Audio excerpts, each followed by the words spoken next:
Okay. No,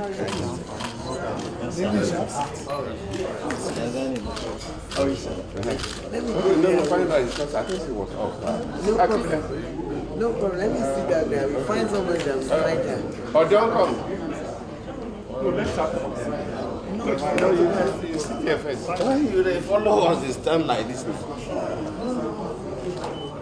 His Excellency, my younger brother, Peter Obi, and the presidential candidate of the Labour Party, the national chairman of Labour Party, the director general of the campaign organization, and other senior members of the team.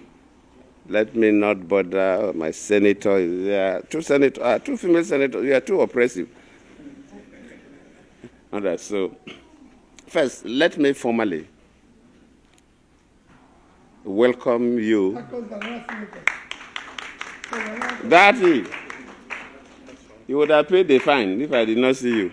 So you are welcome. Thank you, I finished my protocol before you came in. So first, let me welcome you and your team. I will be very fast because of the time you got to fly to Asaba. And to thank you for finding time to come and pay the courtesy call on me, because I know the presidential candidates that will come to Inago anytime that I'm here will want to come and pay this respect. So I have to thank you that you are the first, because I came here 2 days ago. Then yesterday, I went to Abakaliki, came back this morning. And after all, use this unique opportunity to encourage you in what you are doing. Nigeria, for us to move forward, we need unity. So many countries, when you talk about in the late 50s, early 60s, there was prediction that Nigeria and XYZ countries will be at par. I don't want to go into mentioning those names. And you normally ask yourself, why are we still where we are? This was predicted by intellectuals, not ordinary people. People who study the world and look at the world trends and predicted that Nigeria, Brazil, India, blah, blah, blah, will be this. All those countries have left us. But we are still where we are. And we Nigerians must ask ourselves one question. Why have we not been able to move with others? There is, in terms of tribal sentiment, racist sentiments, and so on, it's almost every nation. But the degree we have in Nigeria is very debilitating. It's what is pushing us backward. We have a country that we don't believe we belong into that country. Most of our leaders will say Nigeria is not a nation. We have different nationalities. It's a geographical expression, all kinds of terms. And I believe that the young people especially, if we must move forward, we must leave those sentiments aside. Every nation, every country, they have their own history. A Nigerian must see himself as a Nigerian. And we must see ourselves as one.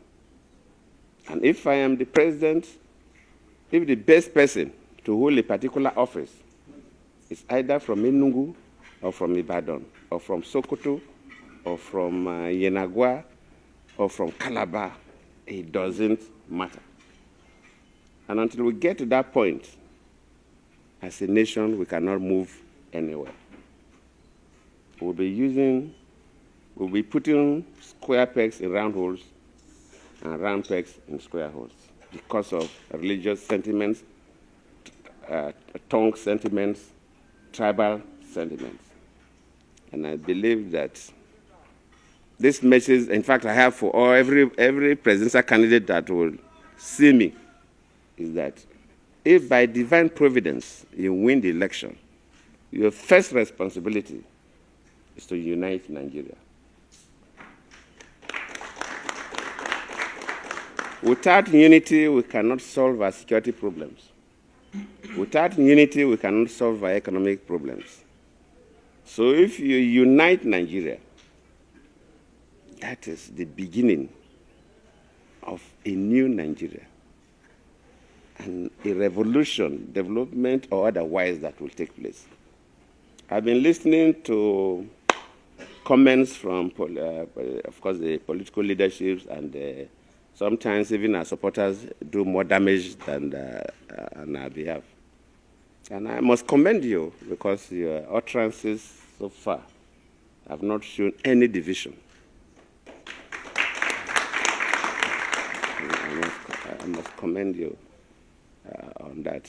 And just keep doing what is right, because you are to be if you win, you'll be a president for the whole nation. You'll not be a president for any group of people. But I must commend the Labour Party, the utterances. Though sometimes people complain about your media, social media supporters. But to you, nobody has made any negative reference about your vision for this country. So, my brothers, my sisters, thank you for coming. Maybe we'll have time for more elaborate conversation, but on behalf of my family, thank you sincerely for coming to pay us this courtesy call. It's a big honor, because you don't really need to come and see me. I'm just one individual. But you'll now come to greet me. Of course, Peter Obi is my younger brother, and he's been quite, he's a friend, a younger friend. He showed that clearly. I don't want to go too much. Otherwise, they say, no, I have adopted and I've endorsed. Those are the stories that go on. But he's a good man. I can say that he's a good man. Thank you.